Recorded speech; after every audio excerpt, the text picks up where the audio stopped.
નવજાત બાળક જેની આંખો હજુ દુનિયાને જોવાનું શીખી ન હતી, પરંતુ તેની કિંમત નક્કી થઈ ગઈ હતી 3 લાખ રૂપિયા.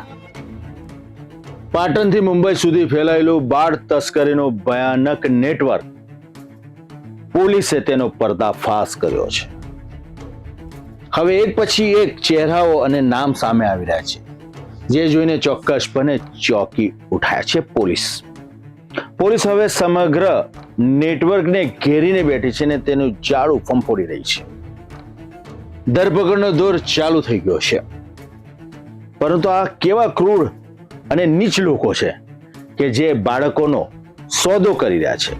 બાળકોની પસંદગી તેનો રંગ જોઈને નક્કી કરવામાં આવતી હતી. ખુલ્લેઆમ બાળકોની તસ્કરી આ ગેંગ દ્વારા કરવામાં આવતી હતી. હવે પોલીસ મૂળ સુધી પહોંચી રહી છે. જુઓ આ ક્રાઇમ રિપોર્ટમાં ભયાનક બાળ તસ્કરીનો કાંડનો પર્દાફાશ.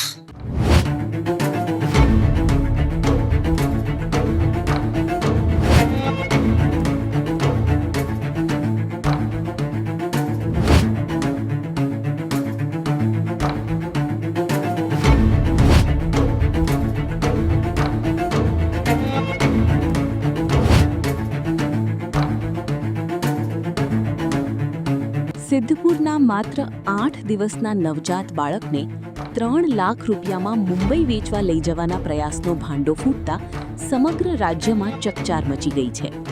શરૂઆતમાં મનોજ રાવળ અને વીણા રાવળ ઝડપાયા. ત્યારબાદ તપાસનો વ્યાપ વધતા સુનિલ રાવળ, દલપત રાવળ, સરવણ ઉર્ફે શ્રવણ, નગીન ઉર્ફે નગુ અને બાળકના પિતા લક્ષ્મણ સહિત અનેક આરોપીઓ પોલીસના સકંજામાં આવ્યા છે.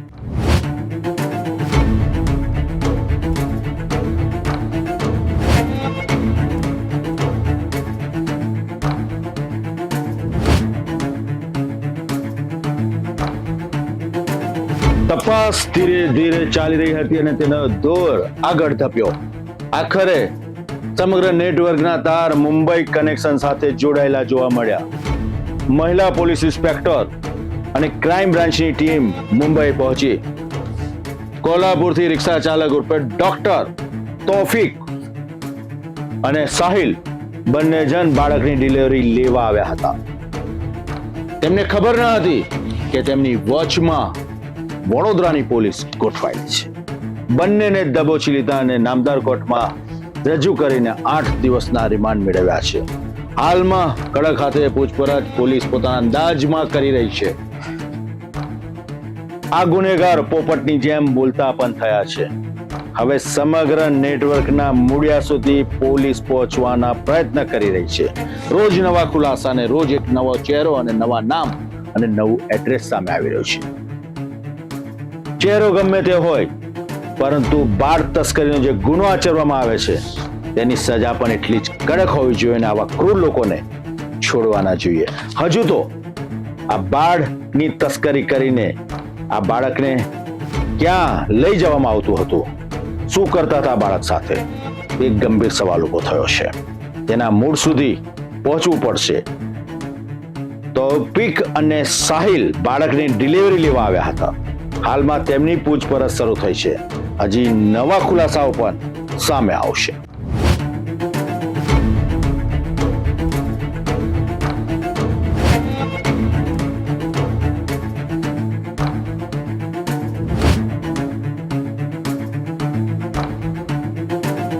તપાસમાં હવે નવા ચોંકાવનારા નામો પણ સામે આવ્યા છે.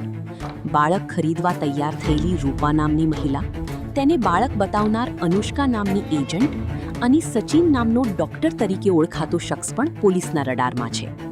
અગાઉ થયેલા 3 સોદામાં કવિતા, પ્રવીણ અને શીતલ નામના એજન્ટોની ભૂમિકા પણ સામે આવી છે.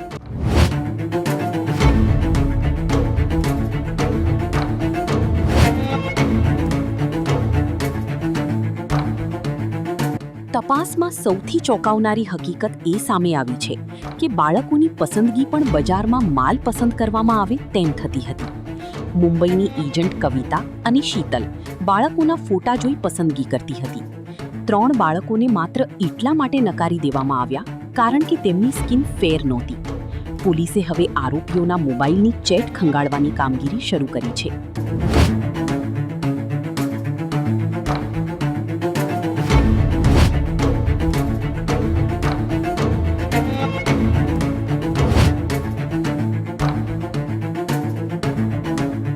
પોલીસની નજર માત્ર ધરપકડ કરેલા આરોપી સુધી જ સીમિત નથી, પરંતુ માસ્ટર માઇન્ડ અને સમગ્ર નેટવર્કની કડીઓ જોડીને ભીતર સુધી પહોંચી ચૂકી છે.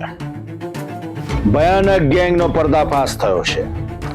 પોલીસે બાળ તસ્કરીનો કાંડનો પર્દાફાશ કરીને તેના મૂળિયા સુધી પહોંચીને અનેક રહસ્ય વમળો જે સર્જાયા હતા તેનો ખુલાસો થઈ રહ્યો છે. હજુ તપાસના અંતે ઘણા બધા ખુલાસા થવાના બાકી છે, પરંતુ સમગ્ર નેટવર્કની અંદર બાળ તસ્કરીની સાથે જેના તાર જોડાયેલા છે તેની તમામની તપાસ થઈ છે અને ધરપકડનો દોર ઝડપથી ચાલી રહ્યો છે. પોલીસ અને કાયદો પોતાનું કામ કરી રહી છે. છેલ્લા કેટલા સમયથી આ બાળ તસ્કરી ચાલતી હતી અને ક્યાંથી બાળકો ખરીદવામાં આવ્યા હતા, આ બાળકોના ખરીદનાર કોણ હતું અને તેનું જાડું માત્ર દેશ પૂરતું છે કે તેના તાર વિદેશમાં પણ જોતરાયેલા છે, તે દિશામાં પોલીસ હવે તપાસ કરી રહી છે.